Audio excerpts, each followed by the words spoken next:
Hello बच्चों, उम्मीद है सब बोर्ड के एग्जाम की तैयारी बहुत अच्छे से करते होगे। ठीक है, तो आज हम लोग क्लास 10 का first chapter concern about our environment, इसके बारे में हम लोग इस वीडियो में पढ़ेंगे। और तुम लोग भी पेन नोटबुक लेकर बैठना, जैसे जैसे बताया उसको नोट डाउन कर लेना। और गारंटी से बोल सकते हैं हम कि जितना पढ़ाएंगे उतना कर लेना, बस एग्जाम में उससे बाहर कुछ नहीं आएगा। तो आप ज्यादा बात नहीं करते हैं और स्टार्ट करते हैं हम लोग आज का चैप्टर। तो इसमें क्या है, इस चैप्टर में हम लोग को बेसिकली इन्वायरमेंट के ऊपर में पढ़ाई करना है। तो इन्वायरमेंट क्या होता है, सबसे पहले हम लोग ये समझ लें इस टर्म का मतलब क्या होता है। तो इन्वायरमेंट बोलते हैं हम लोग जहां पर रहते हैं उसके आसपास का वो तमाम चीज जो डायरेक्ट या इनडायरेक्ट हमारे ऊपर असर करता है, हम उससे रिलेट होते हैं, चाहे डायरेक्ट चाहे इनडायरेक्ट, चाहे वो बायोटिक हो चाहे अबायोटिक हो। जैसे मिट्टी, अब मिट्टी देखने में मिट्टी से हमारे डायरेक्ट कुछ काम नहीं है, लेकिन वो हमारा इन्वायरमेंट का बहुत इंपॉर्टेंट पार्ट है। उसी तरह एयर, ये सब मिलकर हम लोग का क्या बनाता है, इन्वायरमेंट, जो चाहे हमारे ऊपर डायरेक्ट रिलेशन हो या उससे हमारा इनडायरेक्ट रिलेशन हो, वो तमाम चीज मिलकर हमारा क्या बनाता है, इन्वायरमेंट। अब इन्वायरमेंट में एक पार्ट और जानना है हम लोग को, एयर। अगर हम पूछे एयर किसे कहते हैं तो क्या होगा कि air is the mixture of different gases. हम लोग को पता है कि हमारे एटमॉस्फेयर में बहुत सारे गैसेज हैं, like nitrogen, like oxygen, like carbon dioxide. ये तमाम गैस आपस में मिलकर हमारा क्या बनाता है, एयर। और हमारे अर्थ के यही एयर जो है, ये गैसेस जो है अलग अलग फॉर्म में हमारे अर्थ के चारों तरफ है, जिसे हम बोलते हैं एटमॉस्फेयर। क्या बोलते हैं, एटमॉस्फेयर। ठीक है, तो हमें एटमॉस्फेयर के ऊपर बात करना है यहाँ पर। तो हम लोग समझ गए एटमॉस्फेयर क्या होता है। जिस तरह से हम लोग एक पिलो के ऊपर पिलो कवर चढ़ा देते हैं ताकि हमारा पिलो का हिफाजत हो पाए, जो चीज हमारे लिए इंपॉर्टेंट होता है हमारे, हम लोग उसके ऊपर एक कवर चढ़ा देते हैं। ठीक है, तो उसी तरह से नेचर ने इस अर्थ के हिफाजत के लिए हवा के ऐसा गिलाफ बनाया है जिसे हम क्या कहते हैं, एटमॉस्फेयर। अगर ये ना हो तो शायद एक मिनट के लिए हमारा इस अर्थ पे जिंदा रहना मुश्किल हो जाएगा। ठीक है, तो इस अर्थ, ये एटमॉस्फेयर किस चीज से बना है, एयर से बना है। यहाँ पर एयर है, और ये एयर किस चीज से बना है, बहुत सारे गैसेस से बना है। लेकिन ये गैसेस जो है ये हर जगह एक जैसा नहीं है, ये अलग अलग जगह पे अलग अलग बिहेव करता है। उसके ऊपर हम लोग इसको अलग अलग हिस्सों में बांटे हैं। ठीक है, तो इस एटमॉस्फेयर को हम लोग इसके कॉम्पोजिशन ऑफ गैसेस की अगर बात करें हम, तो कॉम्पोजिशन ऑफ गैसेस के ऊपर इस एटमॉस्फेयर को हम लोग दो हिस्सों में बांटे हैं। ठीक है, उसका क्या नाम है, एक का नाम है होमोस्फेयर और दूसरा का नाम है हेट्रोस्फेयर। होमोस्फेयर और हेट्रोस्फेयर, ये क्या होता है सर? तो अगर हम लोग नाम का मतलब ही समझ जाए तो हम लोग फिजिक्स में आधा से ज्यादा चीज को ऐसे ही समझ लेंगे। हम लोग ये दोनों वर्ड होमो और हेट्रो, ये दोनों वर्ड क्लास 9 में मिक्सचर चैप्टर में पढ़े हैं, होमोजीनस मिक्सचर, हेट्रोजीनस मिक्सचर। होमो मतलब होता है एक जैसा, यानी ऐसा मिक्सचर जिसमें तमाम चीज मिलने के बाद, घुलने के बाद एक जैसा लगे, हम लोग डिस्टिंग्विश नहीं कर पाए, फिजिकली अलग नहीं कर पाए, इसको हम लोग बोलते हैं होमो। हेट्रो मतलब होता है अलग अलग। तो होता यह है कि अगर हम लोग इसको अर्थ सरफेस मान लें, ये अगर हमारा अर्थ सरफेस है तो इसके ऊपर तकरीबन 80 किलोमीटर तक, हालांकि डिफरेंस बुक में ये 80 to 100 किलोमीटर भी है, तो इससे घबराने की बात नहीं है। देखो ये सब नंबर वाला चीज फिजिक्स में नहीं पूछता है, ये सब ज्योग्राफी का पार्ट है, तो हम लोग को फिजिक्स के हिसाब से पढ़ना है। तो यहाँ पर नंबर बहुत बड़ा मैटर नहीं करता है। बस याद रखो कि अर्थ सरफेस से अगर हम लोग 80 किलोमीटर ऊंचाई तक जाए तो ये हिस्सा जो होता है अर्थ सरफेस से 80 किलोमीटर, इसको हम लोग बोलते हैं होमोस्फेयर। इसके 80 किलोमीटर के जो बाद वाला पार्ट होता है उसको हम लोग बोलते हैं हेट्रोस्फेयर। तो किस बुनियाद पे इसको अलग किया गया है, इसको हम लोग गैसेस के कंपोजिशन के ऊपर अलग किए हैं। होमो मतलब होता है एक जैसा। तो यहां पर जो गैसेस होते हैं, बेसिकली जितना भारी गैसेस होते हैं वो यहां पे पाए जाते हैं, जैसे ऑक्सीजन, नाइट्रोजन। तो ये सब मिक्सचर फॉर्म में रहते हैं। होमोस्फेयर में जितना गैस रहते हैं ये क्या रहते हैं, मिक्सचर फॉर्म में रहते हैं, जिसको हम लोग डिस्टिंग्विश नहीं कर पाएंगे, अलग अलग नहीं कर पाएंगे, सब एक साथ मिला हुआ है। हम लोग जहां पर रहते हैं हमारे आसपास जो हवा है, हम लोग बोल पाएंगे कि ये ऑक्सीजन है, ये नाइट्रोजन है, नहीं बोल पाएंगे, सब एक जगह मिला हुआ है, इसलिए इसका नाम है होमोस्फेयर। कहां तक होता है, 80 किलोमीटर। लेकिन जब हम लोग इसके ऊपर गए तो वहां पर जो लाइटर गैसेस है वो मिक्सर फॉर्म में नहीं थे, वो सब लेयर फॉर्म में थे। तो हेट्रोस्फेयर में जो गैसेस होते हैं वो कैसे होते हैं, लेयर फॉर्म में होते हैं। ठीक है, फर्क समझ में आ गया। होमो मतलब मिक्सर फॉर्म में होंगे, एक जैसा होगा, और हेट्रो मतलब लेयर फॉर्म में होगा, सब अलग अलग होगा। इसमें जो भारी गैसेस होते हैं लाइक ऑक्सीजन, नाइट्रोजन, ये सब गैस पाया जाता है। और यहाँ पर जो हल्का गैस होता है, यहाँ पे वो गैस पाया जाता है जैसे हीलियम, जैसे हाइड्रोजन, ये सब गैस यहाँ पर पाया जाता है। ठीक है, इस स्फीयर तक हम लोग का ट्रोपोस्फीयर आता है, स्ट्रेटोस्फीयर आता है, मेसोस्फीयर आता है, अभी हम लोग उसके ऊपर भी डिटेल पढ़ेंगे। और यहाँ पर थर्मोस्फीयर आता है और एक्सोस्फीयर आता है। तो आई थिंक यहाँ तक तुमको बात समझ में आ गया होगा, ये किसके ऊपर बेस करके, बेसिकली हमारा एटमॉस्फेयर का जो स्ट्रक्चर है यही दोनों मिलकर बनाता है, होमोस्फीयर और हेट्रोस्फीयर।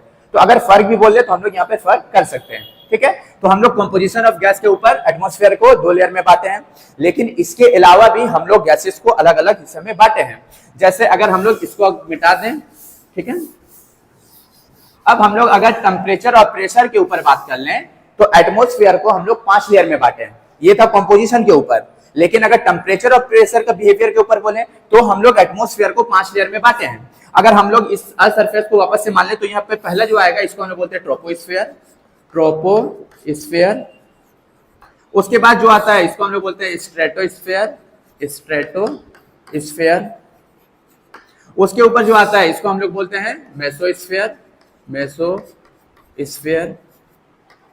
इसके ऊपर जो आता है इसको हम लोग बोलते हैं थर्मोस्फेयर, थर्मोस्फेयर। और इसके ऊपर जो आता है इसको हम लोग बोलते हैं एक्सोस्फेयर। इसके ऊपर तकरीबन क्या होता है, वैक्यूम होता है। ठीक है, ये 5 स्फीयर है। तो टेम्परेचर और प्रेशर के हिसाब से हम लोग 5 लेयर में बांटे हैं, troposphere, stratosphere, mesosphere, thermosphere, exosphere. बहुत बच्चे कंफ्यूज हो जाते हैं कि सर ओजोनोस्फेयर कहां पे होता है या आयोनोस्फेयर कहां पे होता है। ठीक है, तो ओजोनोस्फेयर और आयोनोस्फेयर ये कोई अलग से लेयर का नाम नहीं है, बल्कि ये स्ट्रेटोस्फेयर में ही ऊपर में ओजोन का लेयर होता है जिसको हम लोग बोलते हैं ओजोनोस्फेयर। ये याद रखना, कंफ्यूज नहीं होना। अभी हम लोग इसके बारे में बहुत आराम से पढ़ेंगे, अभी बस समझो लेयर का नाम देखे थे। आज हम लोग इसके बारे में डीपली पढ़ेंगे और ये बहुत इंपॉर्टेंट आज का वीडियो है, क्योंकि इस वीडियो से तुम्हारा जरूर एग्जाम में 1-2 क्वेश्चन तो पक्का रहेगा। तो हम लोग बहुत अच्छा से इसको देखेंगे, पढ़ेंगे। ये हमारा लेयर था, लास्ट क्लास में बताया था कि 5 लेयर होता है और हम लोग इसको याद करने का तरीका भी बताते हैं। Trust me in the exam, याद रखना, वहां से 5 लेयर हो जाएगा। और उसके बाद ओजोन स्फीयर जो होता है वो स्ट्रेटोस्फीयर का पार्ट होता है, और थर्मोस्फीयर और आयोनोस्फीयर एक ही जगह का होता है। ठीक है, इसी का नाम है आयोनोस्फीयर, इसी का नाम है थर्मोस्फीयर। क्यों है ये हम लोग लाइन से इसके बारे में पढ़ेंगे। ऊपर से स्टार्ट करते हैं। सबसे ऊपर जो लेयर है ये एक्सोस्फीयर है। ठीक है, ये सबसे ऊपरी लेयर होता है। और फिर से हम एक बार बता दें कि तुम्हें हाइट वगैरह याद नहीं करना है, फिजिक्स में हाइट वगैरह नहीं पूछेगा, ये सब ज्योग्राफी का पार्ट है। यहाँ जितना पूछेगा उसको हम लोग कवर करते हैं। तो एक्सोस्फीयर ये बहुत ऊपर होता है और इसमें कुछ ही मॉलिक्यूल्स होता है। नॉर्मली हाइड्रोजन और हीलियम जैसा गैस का कुछ मॉलिक्यूल्स पाया जाता है, वरना ज्यादातर पार्ट इसका क्या होता है, ये सब वैक्यूम होता है। तो यहाँ पर ज्यादा कुछ होता नहीं है। और नॉर्मली याद रखना, जो हम लोग आर्टिफिशियल सैटेलाइट भेजते हैं, किसी किसी बुक में दिया रहता है कि वो हम लोग एक्सोस्फीयर में भी रिवॉल्व करता है, और वरना हम लोग नॉर्मली जानते हैं कि जो हम लोग का आर्टिफिशियल सैटेलाइट होता है वो थर्मोस्फीयर में रिवॉल्व करता है। अगर पूछे कि आर्टिफिशियल सैटेलाइट किस स्फीयर में रिवॉल्व करता है तो थर्मोस्फीयर में करना। ठीक है, ये तुम लोग मानना हो गया। तो यहाँ पर ज्यादा कुछ है नहीं, ज्यादा मॉलिक्यूल्स भी नहीं होता है। हाइड्रोजन हीलियम का कुछ ही मॉलिक्यूल्स होता है, तो इसमें ज्यादा कुछ पढ़ना नहीं है, बस याद रखना ये सब गैस यहाँ पे पाया जाता है।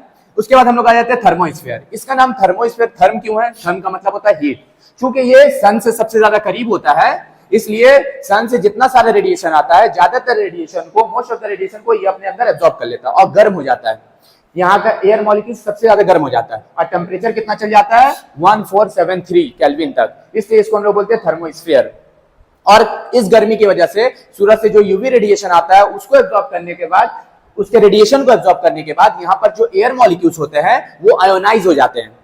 एटम जो है वो आयोनाइज हो जाते हैं, इसलिए इसका नाम है आयोनोस्फीयर। यहाँ तक क्लियर हो गया। और ये क्या लिखे हैं सर? वायर।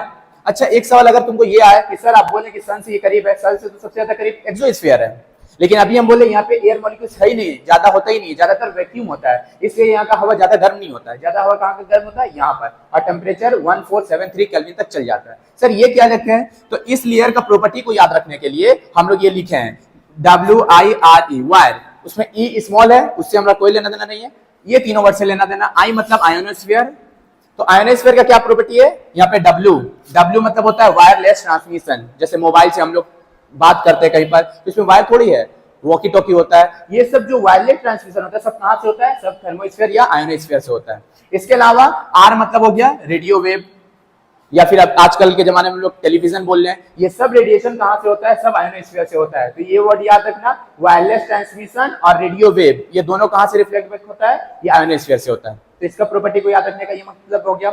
उसके बाद नीचे आते हैं हम लोग, चूंकि ज्यादातर हीट क्या होता है, यहीं पे अब्सॉर्ब हो जाता है, तो जो रेडिएशन यहाँ पर आता है उसके पास ज्यादा गर्मी नहीं रहता है, तो इसलिए मेसोस्फीयर, एक तो हम बताया था कि इसका मेसो नाम क्यों पड़ा है, मेसो का मतलब ही होता है मिडिल, तो ये मिडिल लेयर है, इसके ऊपर 2 लेयर, इसके नीचे 2 लेयर, तो इसलिए इसको हम लोग बोलते हैं मेसोस्फीयर।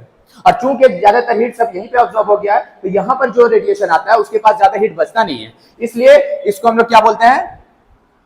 इसको हम लोग बोलते हैं सबसे कोल्डेस्ट लेयर, ये सबसे कोल्डेस्ट लेयर है, ठीक है।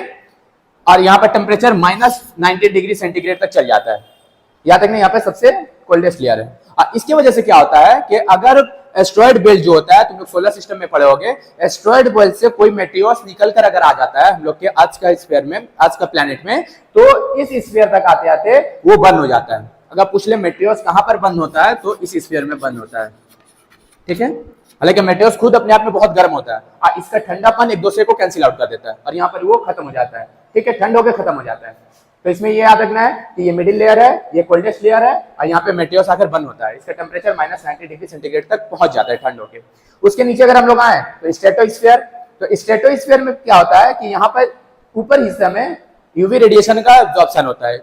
यूवी रेडिएशन को से क्या होता है कि यहाँ का एयर जो है वो एब्जॉर्ब करता है, इसके वजह से यहाँ पे जैसे जैसे हम लोग ऊपर की तरफ जाते हैं वहां पर क्या होता है, टेम्परेचर जो है आहिस्ता आहिस्ता बढ़ता जाता है। देखो इस सब लेयर को हम जो बातें हैं सबका बेसिक यही है, हम लास्ट क्लास में बताए थे, लास्ट वीडियो में, कि टेम्परेचर और प्रेशर का वेरिएशन के ऊपर बात है। अगर ये अर्थ सरफेस है हमारे नीचे का बोर्ड का पार्ट, तो जैसे जैसे ऊपर की तरफ जाएंगे टेम्परेचर ऐसे ऐसे कम होगा, कहाँ पे? ट्रोपोस्फीयर में। उसके बाद जब एक सर्टेन हाइट तक गए तो देखिए उसके बाद जैसे जैसे ऊपर जा रहा है टेम्परेचर फिर से बढ़ रहा है, तो उसको हम लोग एक अलग स्फीयर का नाम दिए। फिर जब ऊपर गए तो देखिए टेम्परेचर फिर से कम हो रहा है, और कम होते होते सबसे ज्यादा कम यहीं पे था, इसलिए इसका नाम फिर से अलग से दे दिए। फिर जब इसमें आए फिर देखिए टेम्परेचर ऐसे ऐसे बढ़ रहा है, फिर इसका अलग से नाम दे दिए। तो ये डिफरेंस ऑफ टेम्परेचर की वजह से ही इसको हम लोग अलग किए हैं। और माध्यमिक में क्वेश्चन पूछा हुआ है कि ट्रोपोस्फीयर में जैसे जैसे हम लोग हाइट के साथ ऊपर जाते हैं तो टेम्परेचर क्या होता है, तो टेम्परेचर जो है वो क्या होता है, डिक्रीज होता है। खैर इसको भी हम लोग पढ़ेंगे, अभी हम लोग इसके बारे में बात कर रहे थे। तो स्ट्रेटोस्फीयर में क्या होता है कि जैसे जैसे हम लोग ऊपर की तरफ जाते हैं हाइट के साथ साथ टेम्परेचर क्या होता है, बढ़ता जाता है, हाइट के साथ साथ टेम्परेचर बढ़ता जाता है। ये भी माध्यमिक में पूछा हुआ है कि स्ट्रेटोस्फीयर में with the increase of height the temperature will increases, हो गया। और इसको याद रखने का, इसके प्रॉपर्टी को याद रखने का क्या है, वो याद रखना स्ट्रोक। सर स्ट्रोक का क्या मतलब है, तो एसटी का मतलब हो गया, एसटी का मतलब हो गया स्ट्रेटोस्फीयर, एसटी का मतलब हो गया स्ट्रेटोस्फीयर, ओ का मतलब हो गया ओजोन लेयर। तो हम लोग देखे थे कि स्ट्रेटोस्फीयर में ही ओजोन लेयर पाया जाता है, ओ का मतलब हो गया ओजोन लेयर। अब पी का मतलब हो गया प्लेन, जेट प्लेन जो होता है ये सब, ये कहां पे उड़ता है, सब स्ट्रेटोस्फीयर में उड़ता है, ये याद रखना। प्लेन कहां पे उड़ता है अगर पूछे तो कहां पे उड़ता है, स्ट्रेटोस्फीयर में उड़ता है। तो इसका प्रॉपर्टी याद रखने का ये तरीका हो गया, ठीक है। इसमें याद रखना हाइट के साथ साथ टेम्परेचर क्या होता है, इंक्रीज करता है। और सबसे लास्ट वाला लेयर में अगर हम अर्थ सरफेस से बात करें तो सबसे पहला लेयर ट्रोपोस्फीयर ही है, ठीक है, और ये लोएस्ट मोस्ट लेयर भी है। तो सबसे ज्यादा प्रॉपर्टी इसी का होता है क्योंकि हम लोग यहीं पे रहते हैं, ट्रोपोस्फीयर में रहते हैं। तो जितना कुछ हम लोग अपने आसपास देखते हैं सब यहाँ पे होता है। सबसे पहला चीज तो अगर जैसे जैसे हम लोग इसको ऊपर की तरफ जाते हैं तो टेम्परेचर क्या होता है, कम हो जाता है। जैसे जैसे हाइट बढ़ता है टेम्परेचर क्या होता है, कम होता है। और हर 1 किलोमीटर ऊंचाई पर, अगर हम 1 किलोमीटर ऊंचाई पर जा रहे हैं तो टेम्परेचर 6.5 डिग्री सेंटीग्रेड कम हो जाता है। हर 1 किलोमीटर ऊंचाई के साथ साथ टेम्परेचर 6.5 डिग्री कम हो जाता है। इसी को हम लोग बोलते हैं नॉर्मल लैप्स रेट। तो what is normal lapse rate? In troposphere, with increase of height of every 1 kilometer, the temperature of 6.5 degree centigrade will decreases. This is called normal lapse rate. Her 1 kilometre ऊंचाई के साथ साथ height के साथ साथ temperature जो है 6.5 degree centigrade कम हो जाता है, उसको हम बोलते हैं नॉर्मल लैप्स रेट। अब इसके अंदर क्या क्या प्रॉपर्टी है, ज्यादातर प्रॉपर्टी 80% प्रॉपर्टी इसी का है। अब पूरा एटमॉस्फेयर का 90% मास जो है इसी के पास होता है, ठीक है। तो जब सबसे ज्यादा मास है तो ये सबसे ज्यादा भारी लेयर होता है। इसके अलावा जब भारी है तो इसमें क्या होगा, हम लोग को पता है कि डेंसिटी इक्वल टू क्या होता है, मास बाई वॉल्यूम होता है। जिसका मास ज्यादा उसका डेंसिटी ज्यादा। तो अगर पूछ ले सबसे डेंसेट लेयर कौन सा है तो ये डेंसेट लेयर है, ठीक है। उसके अलावा हम लोग देखे थे कि जैसे जैसे नीचे से ऊपर जाते हैं टेम्परेचर क्या होता है, डिक्रीज होता है। तो ऊपर का हवा ठंडा होता है, नीचे का हवा गर्म होता है। और हमें पता है कि गर्म हवा ऊपर की तरफ जाता है, तो नीचे का हवा जब गर्म हो जाता है तो ऊपर जाता है, ऊपर का ठंडा हवा नीचे आता है, और ऐसे एयर सर्कुलेशन होता है। इसको हम लोग कन्वेक्शनल करंट बोलते हैं, हो गया। मास सबसे ज्यादा होता है। इसके अलावा हम लोग जितना कुछ देखते हैं, बादल, हम लोग देखते हैं बादल बनता है क्योंकि यहाँ पर क्या होता है, इवेपोरेशन होता है, लिक्विड भाप बनता है। तो बादल इसी स्फीयर में बनता है। अगर पूछे बादल क्लाउड कहाँ पे बनता है, इसी में बनता है। जंगल कहाँ होता है, पेड़ पौधा कहाँ होता है, पहाड़ कहाँ होता है, सब यहीं पे होता है। तो इतना कुछ होता है, इसलिए इसका मास सबसे ज्यादा होता है। चेंज ऑफ सीजन कहाँ पे होता है, यहीं पे होता है, ठीक है। और सबसे ज्यादा प्रेशर इसी का होता है, ट्रोपोस्फीयर का प्रेशर सबसे ज्यादा होता है। क्यों? क्योंकि इसके ऊपर ये तमाम लेयर का प्रेशर है। एयर मॉलिक्यूल सबसे ज्यादा यहीं पे होता है, तो उसका प्रेशर है, और तमाम लेयर अपना प्रेशर डालता है। जिस तरह एक बच्चा को सुला के उसके ऊपर 5-6 बच्चों को अगर लगा दें तो नीचे वाला बच्चा का प्रेशर क्या होगा। तो उसी तरह से ये तमाम लेयर का प्रेशर होता है, इसलिए सबसे ज्यादा प्रेशर भी किसका होता है, ट्रोपोस्फीयर में होता है, ठीक है। तो इतना सारा प्रॉपर्टी है। मौसम चेंज कहाँ पे होता है, यहीं पे होता है। सबसे ज्यादा मास इसी का होता है, सबसे ज्यादा प्रेशर इसी का होता है, सबसे ज्यादा डेंसिटी इसी का होता है। ये याद रखना कि जैसे जैसे ऊपर की तरफ जाता है टेम्परेचर ऐसे ऐसे क्या होता है, कम होता है, ठीक है। और यहाँ पे एक चीज बताना भूल गए, अरोराज, ये ज्योग्राफी में पढ़े होंगे, अरोराज बोरलीज होता है, अरोराज ऑस्ट्रीज होता है। ये कहाँ देखने को हम लोग को मिलता है, ये हम लोग को देखने को मिलता है आयोनोस्फीयर में, ठीक है। तो ये सब चीज याद रखना। और यहाँ पर ये जो ओजोन लेयर बनता है, इसको हम लोग किस यूनिट में नापते हैं, इसको हम लोग डॉप्सन यूनिट में नापते हैं, ठीक है। ये याद रखना, ये पूछता है सवाल कि ओजोनोस्फीयर को हम लोग किस यूनिट में नापते हैं, तो डॉप्सन यूनिट में नापते हैं इसको हम लोग। ओजोन लेयर को कहाँ पे बनता है, स्ट्रेटोस्फीयर में। वहाँ इसका प्रॉपर्टी क्या है कि ओजोन लेयर इसी में बनता है, प्लेन यहीं पे उड़ता है, ठीक है। रेडियो वेव कहाँ से होते हैं, यहाँ पे आता है। तो इतना प्रॉपर्टी याद कर लो, इसमें काफी है, ओके। इसको आराम से उतार लो, हम हट जाते हैं।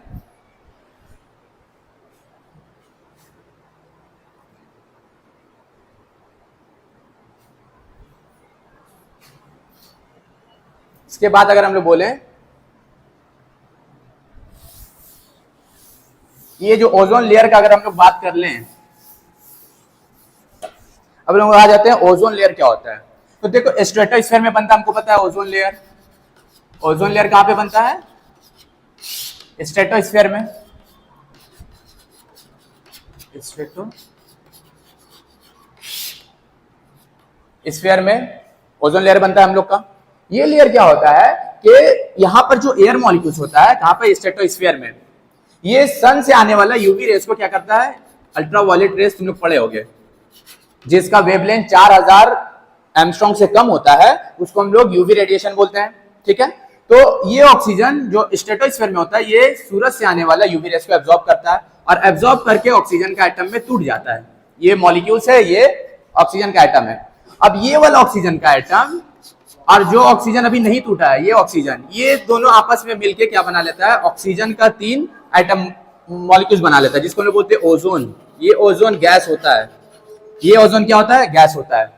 और ऐसा ही ऐसा ओजोन बहुत सारा आपस में मिलकर एक पूरा लेयर फॉर्म कर लेता है, इसी को हम लोग बोलते हैं ओजोन लेयर, ठीक है। कैसे बनता है समझ में आ गया कि स्ट्रेटोस्फीयर का जो ऑक्सीजन गैस होता है, ये सूरज से आने वाला यूवी रेडिएशन को एब्जॉर्ब कर लेता है और ऑक्सीजन का एटम में टूट जाता है, और ये ऑक्सीजन का एटम ऑक्सीजन का मॉलिक्यूल्स के साथ आपस में मिलकर ऑक्सीजन का 3 एटम का एक मॉलिक्यूल्स बना लेता है, जिसे हम लोग बोलते हैं ओजोन गैस।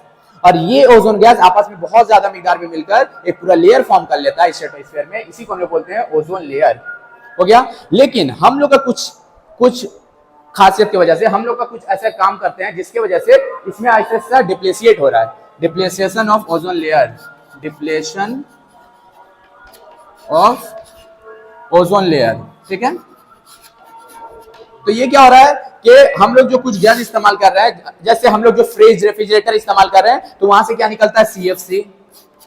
तुम लोग को पता होगा इसका फुल फॉर्म, क्लोरोफ्लोरोकार्बन। CFC का फुल फॉर्म होता है क्लोरोफ्लोरोकार्बन। इसके अलावा नाइट्रिक ऑक्साइड और क्या, और नाइट्रोजन डाइऑक्साइड। ये तीन गैस की वजह से ये कहां पे इस्तेमाल होता है, एरोप्लेन में इस्तेमाल होता है। और हम लोग देखे थे प्लेन कहां पे उड़ता है, स्ट्रेटोस्फीयर में उड़ता है, उसमें फ्यूल के तौर पे इस्तेमाल होता है, और ये निकलता है यहाँ से नाइट्रिक ऑक्साइड। ये तीनों क्या करता है, इस ओजोन लेयर को आहिस्ता आहिस्ता छेद करता है, इस लेयर को आहिस्ता आहिस्ता छेद करता है। अभी हम लोग देखे डॉप्सन यूनिट में इसको नापते भी थे हम लोग। तो ये सब गैस चूंकि हम लोग की वजह से हो रहा है, रेफ्रिजरेटर हम लोग इस्तेमाल कर रहे हैं, ये वाला गैस इंडस्ट्री से निकलता है, जो एसिड रेन का भी वजह बनता है बाद में, ये प्लेन में एज अ फ्यूल ये निकलता है। तो ये सब की वजह से ये क्या हो रहा है, आहिस्ता आहिस्ता डिस्ट्रॉय हो रहा है, ओजोन लेयर ऐसे से डिस्ट्रॉय हो रहा है, इसी को हम लोग बोलते हैं ओजोन लेयर डिप्लेशिएशन। तुमसे इसमें यही पूछेगा कि कौन कौन सा गैस रिस्पॉन्सिबल है, तो ये गैस रिस्पॉन्सिबल है, ठीक है। इसके अलावा इसका इक्वेशन बनता है, ये वाला ओजोन के साथ मिलता है तो NO2 बनाता है यहाँ पर, ठीक है, और साथ में ऑक्सीजन बनाता है, और वो वापस है NO2 ऑक्सीजन के साथ मिलकर क्या बना लेता है, ओजोन ऑक्सीजन के साथ मिलकर बना, ठीक है, ये बनाता है। तो डिप्लेसेशन, ये टूट बनने का ये इक्वेशन है और टूटने का ये इक्वेशन है। कौन सा रिस्पॉन्सिबल है, ये और ये, तो इसको हम बोलते हैं ओजोन लेयर डिप्लेसेशन, ठीक है। तो आज का ग्लोबल वार्मिंग के ऊपर, लेकिन जैसे कि लिखे हैं, तुम लोग को टॉपिक देख के ही समझ में आ रहा होगा, लेकिन ग्लोबल वार्मिंग जानने से पहले हम लोग को समझना होगा कि ये ग्रीन हाउस इफेक्ट क्या होता है और इसका नाम ग्रीन ही क्यों है, ठीक है, और इसके वजह से होता क्या है आखिर में। तो सिंपल सा, ग्रीन हाउस जो है एक घर है, लेकिन इस घर का कुछ अलग से प्रॉपर्टीज है। क्या प्रॉपर्टीज है, ये शीशे का बना हुआ घर है और उसके अंदर ये प्रॉपर्टी है कि वो सन रेस को अंदर तो आने देते हैं, बाहर जाने नहीं देते हैं। तो अब होगा क्या, होता ये है कि जब रेस बाहर नहीं जाते हैं तो रूम के अंदर का टेम्परेचर बढ़ जाता है। अब उसकी वजह से क्या कहते हैं हम लोग, आर्टिफिशियल तौर पर उसके अंदर दरख्त वगैरह लगाकर, ट्रीज लगाकर उसको हम लोग पहले से बढ़ा लेते हैं, क्योंकि डेवलप्ड कंट्री यही काम करते हैं, वो लोग आर्टिफिशियल तौर पे पेड़ पौधे इसी ग्रीन हाउस से बनाते हैं। तो उसके प्रॉपर्टी क्या था ग्रीन हाउस का, कि वो रेस को अंदर आने देते हैं, सन रेस को, लेकिन बाहर जाने नहीं देते हैं। और दरख्त को हम लोग उसके अंदर बढ़ाते हैं, तो जब दरख्त बढ़ जाएगा तो देखने में कैसा लगेगा, ग्रीन लगेगा, वो पूरा रूम जो है वो ग्रीन ग्रीन दिखेगा, इसलिए उसका नाम है ग्रीन हाउस, ठीक है। तो ये क्या कर रहे हैं, रेस को अंदर आने दे रहे हैं लेकिन बाहर जाने नहीं दे रहे हैं। सेम चीज क्या हो रहा है कि हम लोग का एटमॉस्फेयर में भी ऐसा ही कुछ काम हो रहा है। हम लोग के एटमॉस्फेयर में कुछ गैसेस ऐसे हैं जो सूरज से आने वाले लॉन्ग वेवलेंथ को जमीन से रिफ्लेक्ट होकर वापस जाने नहीं देते हैं। रेज आ तो जाते हैं, रिफ्लेक्ट होकर वापस जाना चाहते हैं, तो वो सब गैस उसको नीचे में रोक लेते हैं, अर्थ में रोक लेते हैं। अब वो कौन सा गैस है, यही लिखे हैं, इसको हम लोग बोलते हैं ग्रीन हाउस गैस। जो ग्रीन हाउस इफेक्ट के जिम्मेदार होते हैं, जो गैस रिस्पॉन्सिबल होते हैं, उसको हम लोग बोलते हैं ग्रीन हाउस गैस। इसमें कौन कौन सा गैस आता है, carbon dioxide, ozone, chlorofluorocarbon, water vapour, nitrous oxide, ठीक है। ये सब क्या करते हैं कि लॉन्ग वेवलेंथ को वापस जाने नहीं देते हैं। तो होगा क्या कि एटमॉस्फेयर का टेम्परेचर भी आहिस्ता आहिस्ता बढ़ जाता है। तो सेम काम वैसे ही हो रहा है जैसे ग्रीन हाउस कर रहे थे, आने दे रहा था वापस जाने नहीं दे रहा था, ये भी सेम काम करता है, इसलिए इसको हम लोग बोलते हैं ग्रीन हाउस इफेक्ट। इस ग्रीन हाउस गैस की वजह से एटमॉस्फेयर का जो टेम्परेचर बढ़ रहा है उसको हम लोग बोलते हैं ग्रीन हाउस इफेक्ट। और यही सब गैस की वजह से, और ऊपर से हम लोग क्या कर रहे हैं कि अर्थ वगैरह को, जंगल वगैरह, अर्थ में जंगल वगैरह को हम लोग डिफॉरेस्ट कर रहे हैं और इंडस्ट्री दिन ब दिन बढ़ते जा रहा है, जिसकी वजह से हो ये रहा है कि हम लोग का अर्थ गर्म हो रहा है। देखना, अनसर्टेनली तौर पर मौसम चेंज हो जा रहा है, गर्मी बहुत बढ़ जा रहा है। तो ये जो जमीन गर्म हो रहा है इसी को बोलते हैं ग्लोबल वार्मिंग, यानी कि ग्रीन हाउस इफेक्ट की वजह से अर्थ का जो टेम्परेचर राइज हो रहा है उसी को हम लोग बोलते हैं ग्लोबल वार्मिंग। अब ग्लोबल वार्मिंग किसकी वजह से होता है, ये सब ग्रीन हाउस गैस की वजह से होता है, यानी ये दोनों एक दूसरे से रिलेट है। अगर पूछ ले सबसे ज्यादा कौन सा गैस रिस्पॉन्सिबल है, तो ग्रीन हाउस गैस रिस्पॉन्सिबल है, ठीक है। इस तरह से माध्यमिक में क्वेश्चन पूछता है। अगर तुमसे ये पूछ ले कि कौन सा मैन मेड गैस रिस्पॉन्सिबल है जो हम लोग की वजह से बन रहा है, तो हम लोग की वजह से ये क्लोरोफ्लोरोकार्बन, फिर आंसर हो जाएगा CFC। लेकिन सबसे ज्यादा रिस्पॉन्सिबल कौन है, कार्बन डाइऑक्साइड। इसके अलावा ये सब भी रिस्पॉन्सिबल है। बस नोट में याद रखना, ये चूंकि माध्यमिक में बोर्ड एग्जाम में पूछा हुआ है कि ऑक्सीजन और नाइट्रोजन ये क्या होता है, ये ग्रीन हाउस गैस नहीं होता है, ये ग्रीन हाउस गैस नहीं है, ये याद रखना, ये सब सिर्फ ग्रीन हाउस गैस है, ठीक है। अब जब ग्लोबल वार्मिंग होगा तो होगा क्या कि जो ग्लेशियर है समुद्र में वो पिघलने लगेंगे क्योंकि टेम्परेचर बढ़ रहा है, और जब ग्लेशियर पिघलेंगे तो वाटर लेवल ऐसे से राइज करेगा और उससे फ्लड आने का चांसेस ज्यादा बढ़ जाएगा। फ्लड आएगा, थंडर स्टॉर्म आएगा, आंधी तूफान चलेगा, मतलब अनसर्टेनली मौसम चेंज हो जाएगा, चेंज ऑफ सीजन होगा, ये सब ग्लोबल वार्मिंग की वजह से होगा, ठीक है। तो अब हम लोग को चाहिए कि हम लोग इसको रोक लगाएं, इसको मिनिमाइज करें ग्लोबल वार्मिंग को। तो ग्लोबल वार्मिंग को मिनिमाइज करने के लिए जो उसका वजह है ये सब, इसको हम लोग को कम करने की जरूरत है। अब ये कम कैसे होगा, तो जाहिर सी बात है कार्बन डाइऑक्साइड रिस्पॉन्सिबल है, तो हम लोग को पेड़ पौधा ज्यादा से ज्यादा लगाना है, फॉरेस्ट को काटना नहीं है ताकि वो कार्बन डाइऑक्साइड को अब्सॉर्ब करे। इसके अलावा हम लोग को घर का एनर्जी को क्या करना है, हम लोग को बचा के रखना है। घर का एनर्जी मतलब कोयला, पेट्रोल, ये सब जो इस्तेमाल होता है इसको हम लोग को कम इस्तेमाल करना है। उसके अलावा हम लोग कुछ ऐसा अल्टरनेटिव निकाले जिससे ये सब, क्योंकि हम लोग की वजह से होता है, एसी फ्रिज वगैरह से निकलता है, तो इसका ये कम से कम रिलीज हो, ऐसा कुछ करना चाहिए हम लोग को, ठीक है, ताकि हम लोग इसको मिनिमाइज कर सके। आई होप तुम लोग को बहुत अच्छे से समझ में आ गया होगा और जितना बोर्ड का क्वेश्चन आता है सब बता दिए, ठीक है। और चैनल को लाइक सब्सक्राइब कर दो। आज का वीडियो पहला ही चैप्टर जो था कंसर्न अबाउट आवर एनवायरनमेंट, उसका ये सेकंड पार्ट है। पहला पार्ट हम लोग कंप्लीट कर चुके हैं जिसमें हम लोग एटमॉस्फेरिक लेयर वगैरह के बारे में अच्छे से पढ़े थे, ग्रीन हाउस गैस देखे थे, ग्लोबल वार्मिंग देखे थे, ओजोन लेयर फॉर्मेशन देखे थे, डिप्लेशन देखे थे, ठीक है। आज हम लोग सेकंड पार्ट स्टार्ट करेंगे जिसका नाम है रैशनल यूज ऑफ एनर्जी। आराम से समझेंगे इसको, रैशनल यूज एनर्जी का सिर्फ यूज नहीं करना है हम लोग को, बल्कि रेशनल यूज करना है। रेशनल यूज का मतलब हो गया कि जहां हम लोग को जरूरत है वहां इस्तेमाल करेंगे, वेस्ट नहीं करेंगे, ठीक है। तो इसमें सबसे पहले हमको जानना होगा फ्यूल किसे कहते हैं। तो फ्यूल हर उस चीज को बोलते हैं जिसको जलाने के बाद हम लोग को एनर्जी हासिल होता है। एनर्जी मतलब जिससे हम लोग खाना पका सकते हैं, जिसको हम लोग दूसरा इस्तेमाल कर सकते हैं। ये हम लोग का लाइट वगैरह जलता है, फैन चलता है, ये सब क्या है, सब एनर्जी का फॉर्म है, ठीक है। तो जिस चीज को जलाकर हम लोग एनर्जी हासिल करते हैं उसको हम लोग बोलते हैं फ्यूल, ठीक है यहाँ तक। उसके बाद फॉसिल फ्यूल। फॉसिल फ्यूल किसको बोलते हैं? फॉसिल फ्यूल उस फ्यूल को बोलते हैं जो हम लोग का मुर्दा मतलब या तो पेड़ पौधा या तो जानदार, हम लोग उसमें आ जाएंगे। तो सब क्या होता है, मरने के बाद जमीन में चले जाते हैं। हम लोग का जो गोश्त वाला पार्ट होता है वो तो खत्म हो जाता है, लेकिन जो हार्ड पार्ट होता है, हड्डी वगैरह, वो बचा रहता है। तो मुर्दा जानदार हो चाहे पेड़ पौधा है, उससे जो हम लोग को फ्यूल हासिल होता है उसको हम लोग बोलते हैं फॉसिल फ्यूल, ठीक है। उसके बाद क्या है, calorific value of fossil fuel. इसका क्या मतलब है?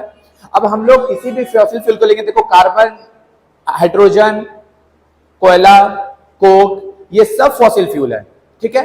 तो 1 केजी किसी भी फॉसिल फ्यूल को जब 1 केजी जलाने से जितना अमाउंट ऑफ एनर्जी हमको हासिल होता है उसको हम लोग बोलते हैं calorific value of fuel. 1 KG hydrogen ले लो तुम, 1 केजी कोयला ले लो तुम, दोनों को जलाओ, जिससे ज्यादा एनर्जी हासिल होगा यानी वो हाई कैलोरीफिक वैल्यू रखता है। और जो जिसका जितना ज्यादा हाई कैलोरीफिक वैल्यू होता है वो उतना अच्छा सोर्सेस ऑफ एनर्जी होता है। और याद रखना हाइड्रोजन का सबसे हाईएस्ट होता है, हाइड्रोजन का कैलोरीफिक वैल्यू सबसे हाईएस्ट होता है। यानी 1 केजी हाइड्रोजन जला लो, 1 केजी कोयला जला लो, 1 केजी लकड़ी जला लो, तमाम चीज को जला लो, सबसे ज्यादा एनर्जी हम लोग को कौन देगा? हाइड्रोजन। तो उसका कैलोरीफिक वैल्यू बहुत हाई है।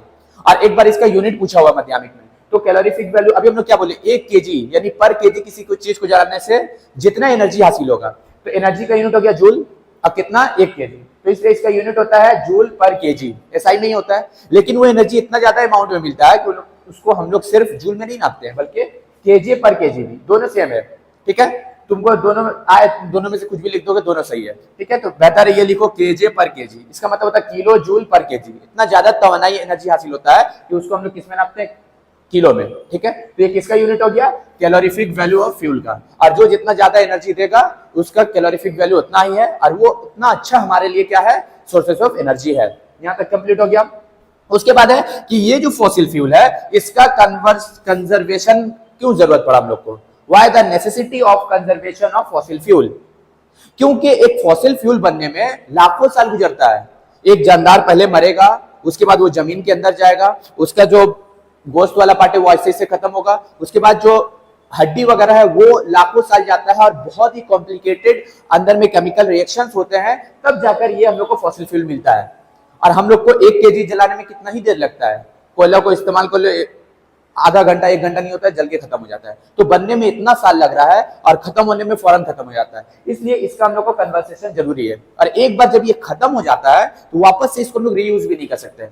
इसलिए हम लोग को जरूरत पड़ता है कि इसका हम लोग कंजर्वेशन करें, बचाकर रखें। और जब बचाकर इसलिए रखें ताकि आने वाला नस्ल जो है वो उसको इस्तेमाल कर पाए, यूटिलाइज कर पाए।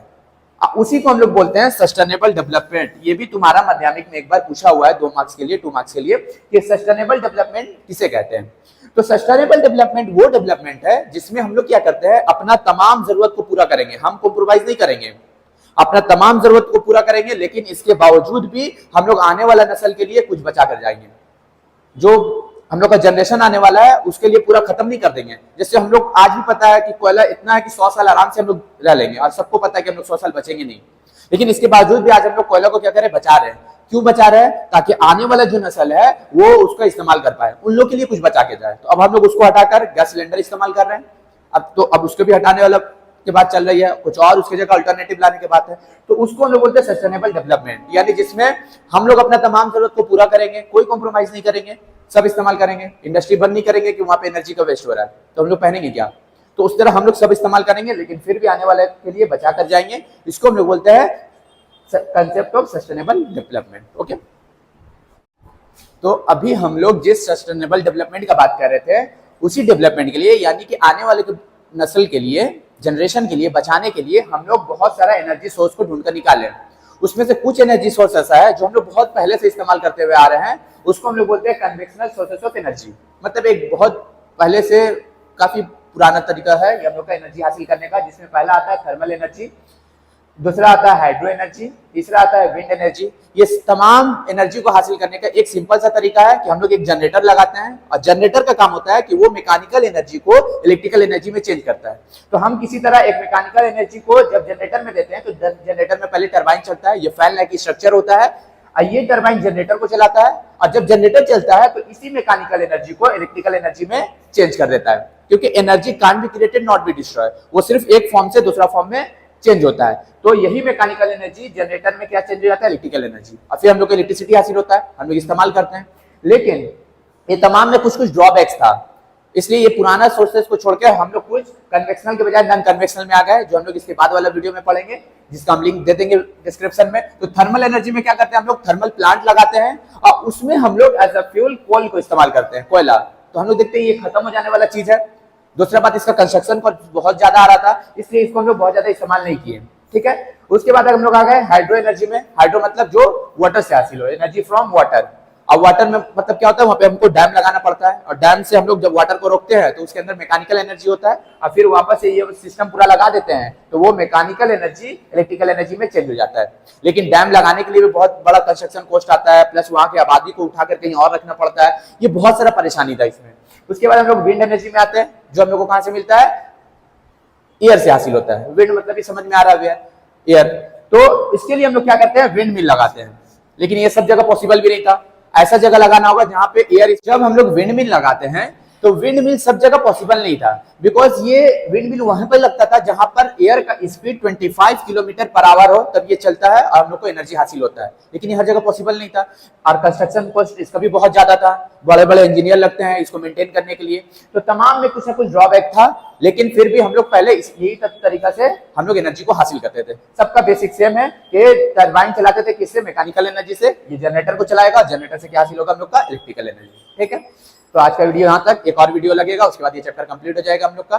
Thank you. अगर अच्छा लगा हो वीडियो तो लाइक शेयर सब्सक्राइब कर देना। Thank you. National use of energy का सेकंड वीडियो लेकर आ गए हैं। इस वीडियो में हम लोग non conventional sources of energy के बारे में बात करेंगे। अगर आप इस चैनल पे नए हो तो पहले इस डिस्क्रिप्शन में इसका लिंक है, जाकर पहले वाला वीडियो देख कर आए, उसके बाद इसमें आए।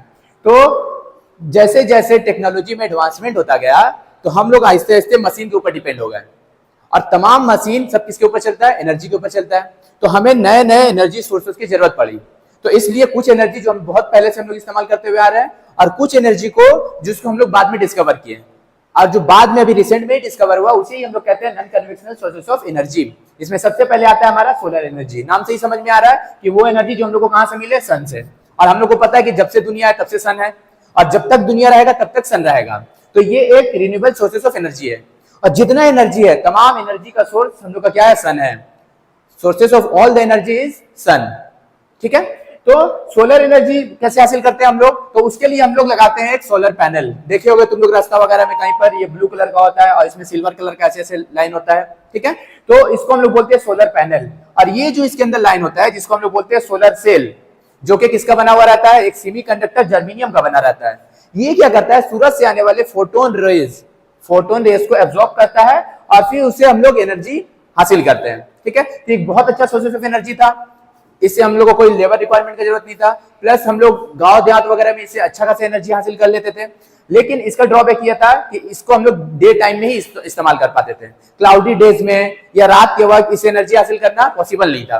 तो हम लोग दिन में ही सिर्फ इससे एनर्जी बना पाते थे, इससे भी पूरा फुलफिल हम लोग रिक्वायरमेंट नहीं कर पाते थे। लेकिन ये एक बहुत अच्छा सोर्स ऑफ एनर्जी था, सोलर बोलते हैं सोलर एनर्जी। तो दूसरा जो हमारा एनर्जी था सोलर एनर्जी के बाद, वो था हम लोग का जियोथर्मल एनर्जी। नाम से ही समझ में आ रहा है ये कौन सा एनर्जी है। जियो मतलब होता है जमीन, तो जमीन के अंदर हमें पता है क्या होता है, मैग्मा होता है जो कि बहुत गर्म होता है, और वाटर। अगर ये मैग्मा और वाटर किसी जगह पर जाकर जब मिल जाते हैं तो ये ठंडा होता है, ये गर्म होता है। तो ये मैग्मा को वो क्या बना लेता है, वेपर बनाता है। गर्म होकर या जो वाटर है वो क्या बनता है, वेपर बनता है। और ये अगर जमीन का किसी ऐसा हिस्सा में जहां पर कहीं पर अर्थक्वेक आया हो या जमीन किसी वजह से फट गया हो, तो वहां पर जो खाली जगह बन जाता है, अगर वहां से ये वेपर जमीन के सरफेस पर आ जाता है और जहां पर जिस जमीन के जिस हिस्सा पर जिस सरफेस पर यह निकलता है उस हिस्सा को हम लोग बोलते हैं हॉट स्प्रिंग। अगर वहीं पर हम लोग टरबाइन लगा दे, वो जो सिस्टम था हम लोग का जनरेटर वाला जो हम लोग कन्वेक्शनल में पढ़े थे, तो अगर जमीन के जिस हिस्से से हॉट स्प्रिंग से ये वाटर वेपर ऊपर आता है तो वो अपने साथ मैकेनिकल एनर्जी लेकर आता है। तो वहां पर अगर हम लोग टरबाइन लगा दे तो टरबाइन जनरेटर को चलाएगा और जनरेटर से हम लोग क्या करते हैं, एनर्जी हासिल करते हैं। कौन सा एनर्जी होता है, इलेक्ट्रिकल एनर्जी, ठीक है। तो उससे भी हम लोग एनर्जी को हासिल करते हैं और ये जो एनर्जी हासिल करने का तरीका था इसको हम लोग बोलते हैं जियोथर्मल एनर्जी, ठीक है। जैसे पंजाब का मणिकरण में एक जगह है जहां पर ये एनर्जी हासिल होता है, लेकिन वो एक गुरुद्वारा के अंदर है, ठीक है। तो ये भी बहुत अच्छा सोर्सेज ऑफ एनर्जी था जिससे हम लोग को मतलब एयर पॉल्यूशन का कोई रिस्क नहीं था। लेकिन हर जगह तो ये पॉसिबल नहीं है कि जहां से हम लोग का वाटर वेपर सरफेस पर आए, इसलिए ये बहुत थोड़ा सा मुश्किल था। तो उसके बाद आता है बायोमास एनर्जी। ये बहुत ज्यादा इंपॉर्टेंट है क्योंकि तुम्हारे बोर्ड एग्जाम में सबसे ज्यादा क्वेश्चन यहीं से आते हैं। तो बायोमास एनर्जी क्या होता है, बायो का वर्ड का मतलब ही समझ में आ रहा है, जानदार, जिसके अंदर जान हो, लिविंग थिंग, ठीक है। अब उसमें जो हमारे घर में वेजिटेबल आता है उसका जो वेस्ट होता है या कोई भी जानदार चीज से जिसके अंदर जान होता है उसका जितना सारा वेस्ट होता है उसी को हम लोग बोलते हैं बायो वेस्ट।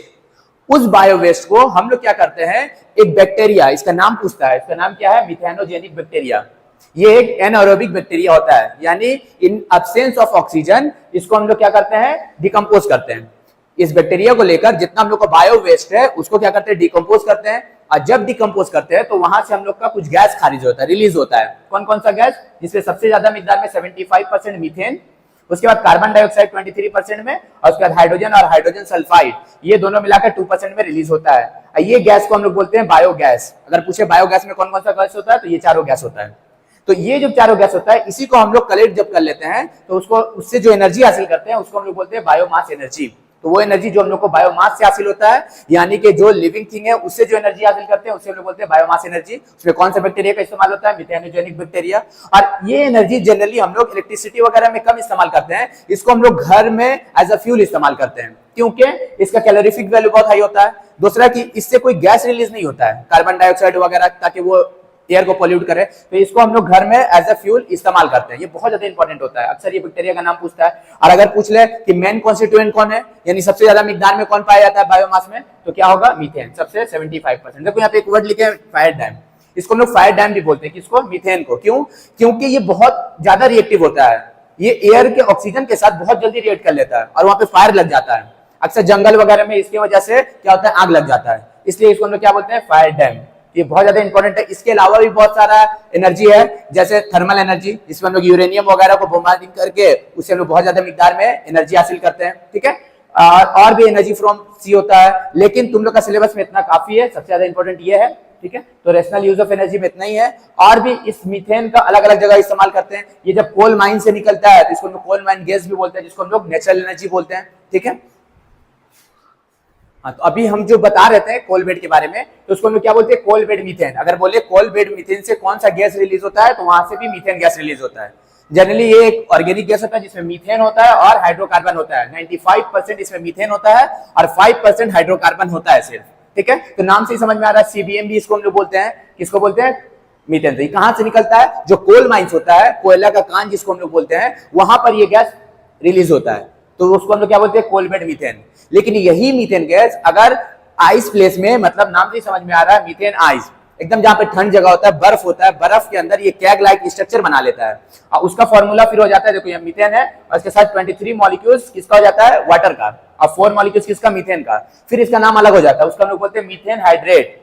इसका फॉर्मूला तुमसे पूछ सकता है कि मीथेन हाइड्रेट का फॉर्मूला क्या होता है, ये होता है। ये कहां पे पाया जाता है, तो बर्फीली इलाका में पाया जाता है, जहां पे बर्फ होता है, आइस प्लेस होता है, ठीक है, ठंड जगह जहां पर होता है, हिल स्टेशन वगैरह, ठीक है। और इसी का नाम होता है मीथेन आइस। एक ही चीज है, मीथेन बायोगैस से भी हासिल होता है, यहाँ पर पाया जाता है तो इसका नाम कोल बेड मीथेन होता है, यहाँ पर मिल जाए तो इसका नाम मीथेन हाइड्रेट होता है, ठीक है। ये बहुत अच्छा सोर्सेस ऑफ एनर्जी होता है। इसको हम लोग अक्सर कहाँ पे अभी हम बताएं कि खाना वगैरह बनाने में इस्तेमाल होते हैं। इससे हम लोग इलेक्ट्रिसिटी नहीं पैदा करते हैं बल्कि फ्यूल के तौर पे इस्तेमाल करते हैं, क्योंकि इसका कैलोरीफिक वैल्यू हाई होता है, कोई गैस रिलीज नहीं करता इसके जलने से, ठीक है। तो ये पूरा हम लोग का चैप्टर कंप्लीट हो गया है। Thank you.